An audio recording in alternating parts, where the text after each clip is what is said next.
My name is Ole Nydahl, I'm from Denmark, and this is a talk on cause and effect, also known as karma. Hope you'll enjoy it. So one point during my lectures where everybody opens their eyes wide and fold out their ears is when they discover that they are actually making their own lives all the time. That no God from somewhere else is judging them or punishing them or anything like that, but that they are actually themselves all the time planting the seeds of their future. This is one of the most important points. This is like where the whole audience suddenly, land there, sit in their seats, and begin to become constructive. And of course, if we look at the different religions of the world, we look at the different kinds of science and so on, we always see aspects of it. Science, of course, is totally cause and effect.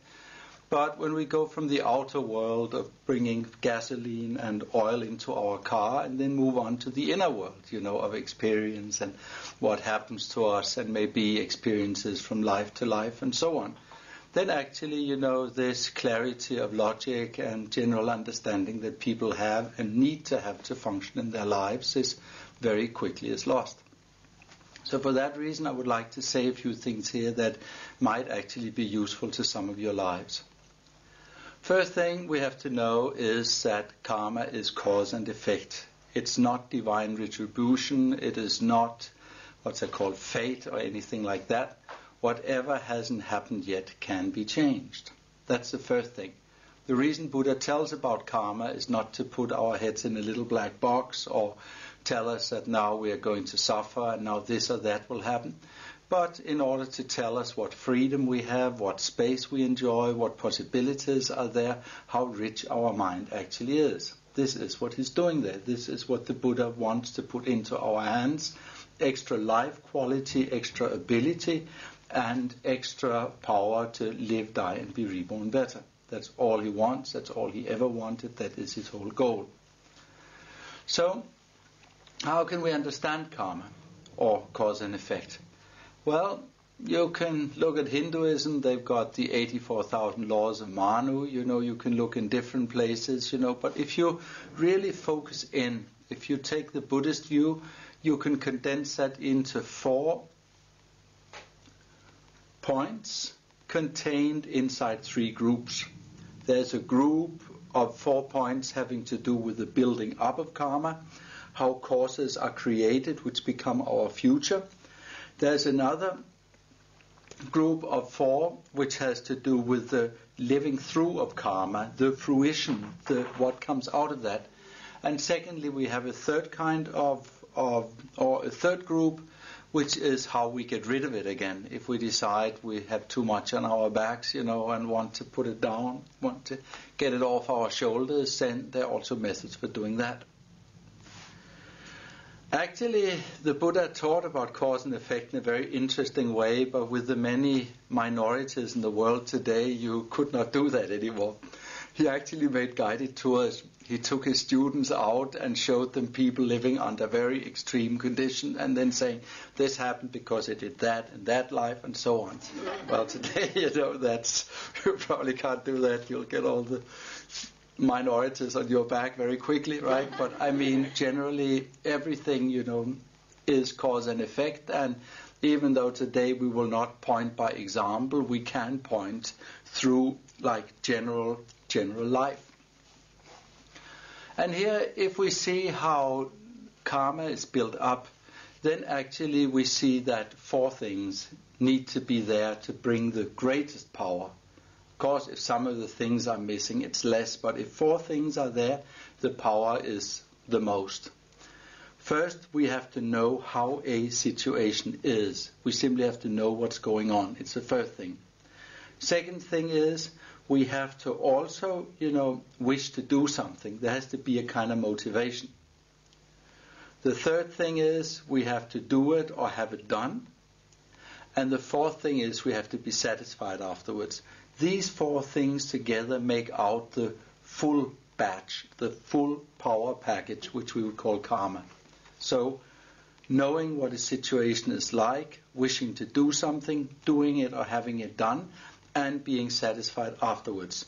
These are the real powers. These are the very important things. So, when is karma then experienced? When is it lived out? Well, many people think that if they do something harmful and fall down the stairs afterwards, that was the fruition of that karma. This is very lucky people where that's the case. If they have such a short number of karmas waiting that things come like that, they're very lucky, right? They're probably already enlightened. It's not like that. Actually, we have so many undigested impressions in our subconscious. We have so many things in there that actually it can take really quite a while before it comes out. Of course, people who meditate every day, who maybe spend 20, 30 minutes, in deep absorption using a proper method, I can, of course, advise using the Buddhist methods, the Buddhist meditation methods. People who do that, they will gradually clean from the subconscious of their minds all the things that would otherwise disturb them. They will learn to see things as a dream, thereby loosening their grip around their necks and so on. But if people are not like that, if people do not meditate, if they do not try to do that, then something else will happen. The karma will come up after they die. All the time while they are alive, they are absorbing new sense impressions from all directions and through all kinds of situations. But then when they die, then these outer impressions disappear, and then within a period of not more than 7 weeks, the strongest tendency comes up. It's a kind of restructuring period. It's a period where the deepest seeds of one's consciousness are reawakened and are brought out. And after this has happened, then one goes into one's next life. So the first experience is what happens after we die. When our mind, when the energy and awareness which is now in this body leaves our body and goes out, then what will happen? What will we experience then? That is the first thing. So we say in Buddhism, in many cases, after 7 weeks, we find future parents, we go in there again, and we take another rebirth. However, there are other states of consciousness, some where there is no solid body. And we say that the first result of karma is from the moment we die, and then all the way till we either within 7 weeks or after maybe much longer time, unite with a human body again. What is experienced there, if happiness or suffering, if pleasant or unpleasant, that is the first result of karma. So what happens when we die is the first thing. Then when we are born human again, when again the mind that we consider ours, this stream of awareness we experience now, when this unites with a fertilized egg in the womb of a mother somewhere, then at that time 3 more results come out from the last life, from the former karmas we build up. First, what kind of genes do we get? Do we get a body that brings pleasure or one that brings pain? Secondly, what kind of environment do we get? Do we get born in the rich world? Do we get born in one of the poor and miserable places of the world, like, where so many people live? Africa, South America, parts of Asia, whatever, Where do we get born? Where do we find our future life? That's the second thing. And the third thing is then, what direction do we naturally have? What do we like to do? What are our inner tendencies? Do we like to help people, bring them up? Are we jovial or kind?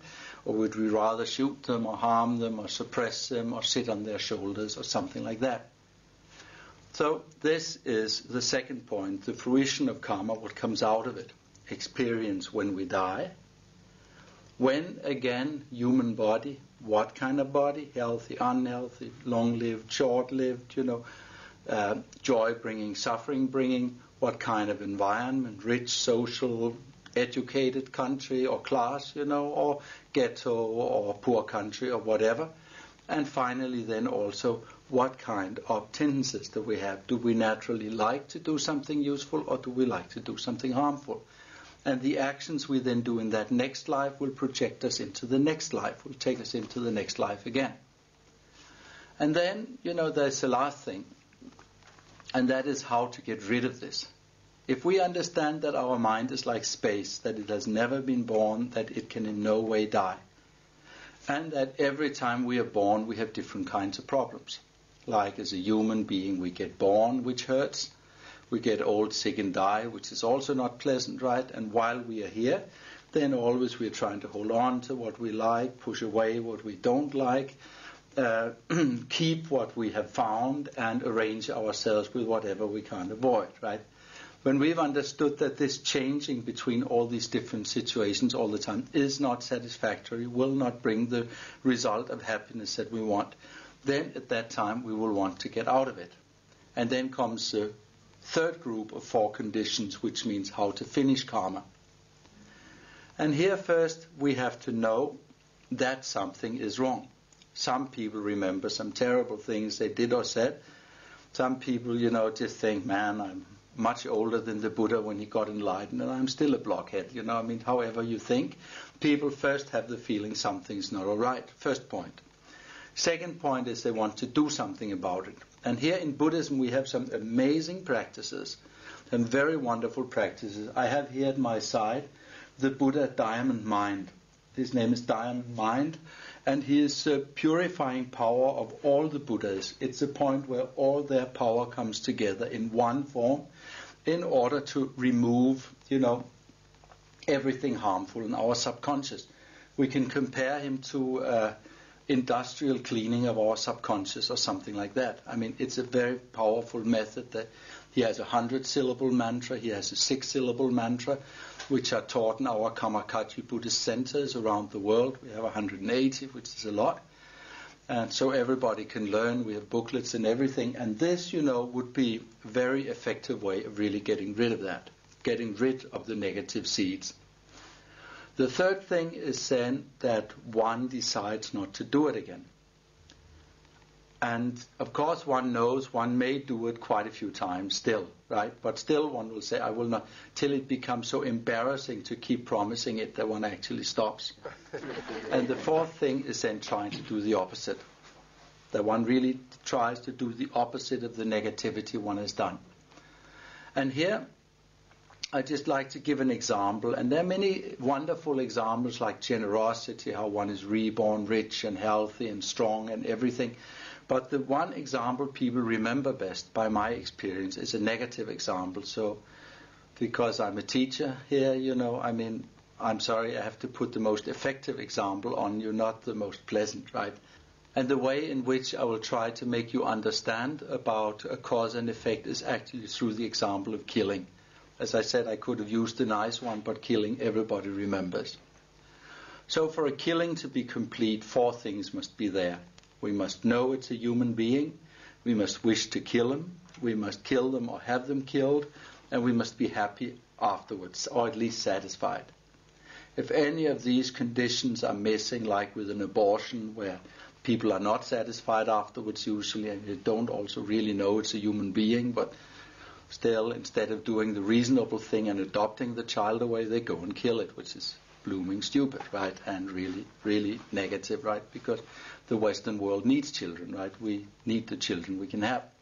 Well, anyway, in a case of a single accident, somebody standing in front of your car on a foggy night, there'd just be one thing: you kill him, right?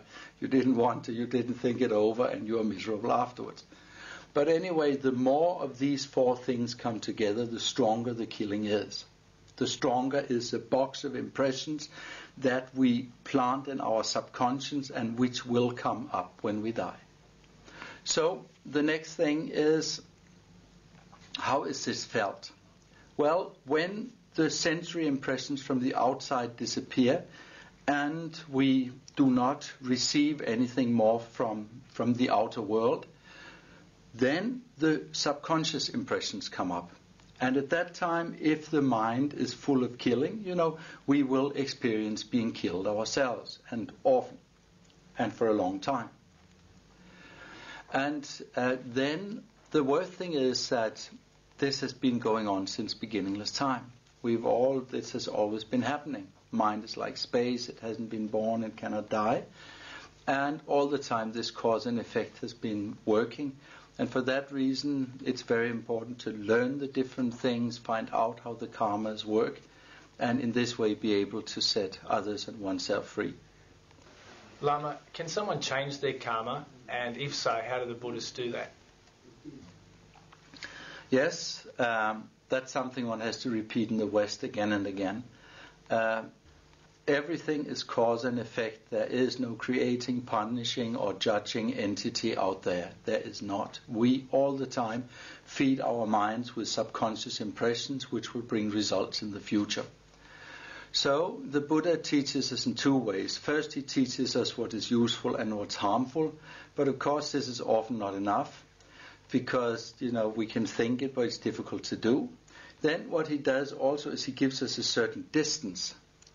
And that's called meditation. So we can learn to see the feeling appear in the mind, play around the mind, and dissolve back into the mind again. We can see this movement of the feelings and thoughts in the mind. So if we can do that, we can begin to choose the comedies and avoid the tragedies of life. And finally, then also we can really decide against certain things where we always make mistakes. I mean, everybody has something. They do something, they say something. They always, there's something like their pet problem, right?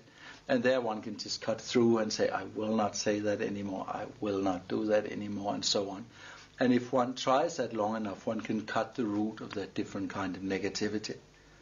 Of course, this was the negative side. There's also the positive side, using the body to give love, to protect, to give others things, speech to make them into friends and see the world and their situation and work together, and the mind to share in the good things they do, to wish them everything good and to think clearly. I mean, that would be the positive side. Lama Ole, why does karmic perpetuation continue? Well, actually, if we look at the nature of mind, it's probably best explained or compared to an eye. An eye can see everything outside, but it cannot see itself. In the same way, our mind can experience so many outer things, but it has no idea about that which is experiencing. It doesn't know its own nature. And this ignorance, basic ignorance of the mind, creates a duality. It creates the space nature of mind, that which is aware, which is looking, hearing, feeling, which is in its nature like space, will think I. And that which is experienced outside will be you or the others, or something different or separate. Even though you cannot find a real me here or real you or something else there, but only masses of molecules and atoms changing place and nothing ultimately disappearing back into space, then still people or beings experience it like that until enlightenment. So when there is a me and there is a you, then attachment will arise for what we want, aversion against what we don't like. And when those feelings are there, then greed will come, what we have, we like to keep, jealousy will come, the ones we don't like, we don't want to see happy. And out of confusion, the stupid kind of pride will come, the I'm better than you pride. Of course, the wise pride is, aren't we all great, right? The inclusive pride is really smart. Always good company, everything meaningful, right? But the I'm better than you pride just makes everything poor and you have nobody to share with it and everything like that. So when these disturbing feelings are there, the Buddha says, I haven't counted them, but he says 84,000 different combinations of these disturbing feelings are there. And when those disturbing feelings are there, these combinations, people think they're real. Even though they weren't angry 5 minutes before, they won't be angry 5 minutes later. They still think the 10 minutes they're angry, they think it's real. So they speak and they act. And that means they use their bodies to kill others, to harm them sexually, to steal their things, or cheat them, or whatever. They use their speech to slander or gossip, or use rough talk, or confuse or split them up. And they use their minds in order to envy, to hate, and to be confused, right? And then then when they do these things, after a certain while, because the world is cause and effect, they get results. And when they get results, they forget that they planted the cactuses they're sitting in. They think the others did it. And then again they react and create more trouble, right? And this is simply how it is. This is how it is. Is there such a thing as shared karma? No, everybody thinks is when they see a lot of suffering in the world, like, right now the Tutsis in Africa, or before the Jews, and before that, the Russians under Stalin, or Cambodians under Pol Pot, people may think, oh, it's like same karma, or they look in an anthill and they all look the same and do the same, and they think there must be one karma there. But it's not true. Beings each have their own karma. There is the individual karma, which is how, and this individual karma then brings you into a surrounding, brings you into a setting with a lot of other people who have a similar karma, bringing you to a certain birth at a certain time and at a certain place. And then these different things interact and work, but there is no, what you can say, collective karma. There is one thing, though, that's also good to know, is, of course, and I mean, our eyes tell us that, and our newspapers tell us that, and our television tells us that once we have become born human due to individual acts before, then while we are here, we share, of course, all the human karmas of like and dislike, and a certain sensory apparatus, and all those other things, and the whole sensual exchange with the world around us from a human body. That is clear, of course. But the moment we leave these bodies again, everybody's mind is out there experiencing and maturing its own fruits. This was on cause and effect, on the freedom of the mind, in Indian called karma, in Tibetan lejunde, action, cause and effect. Thank you.